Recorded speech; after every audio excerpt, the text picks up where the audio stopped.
If I were still trying to please people, I would not be a servant of Christ. And in Spanish, pues, busco ahora el favor de los hombres, o el de Dios, o trato de agradar a los hombres. Pues si todavía agradara a los hombres, no sería siervo de Cristo.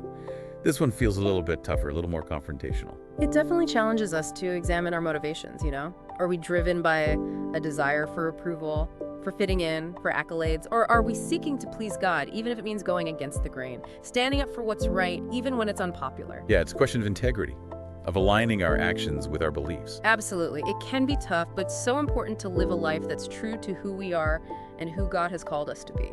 It's so true. Tuesday, March 11th brings us to a verse filled with imagery, Genesis 2:7 in English. Then the Lord God formed a man from the dust of the ground and breathed into his nostrils the breath of life, and the man became a living being. And in Spanish, entonces Jehová Dios formó al hombre del polvo de la tierra y sopló en su nariz aliento de vida, y fue el hombre un ser viviente. It's almost poetic, this idea of God breathing life into humanity. What does this tell us about the relationship between God and humans? There's a sense of intimacy in that act of creation, of closeness. God doesn't just speak man into being. He forms him with his own hands and then breathes his own breath into him.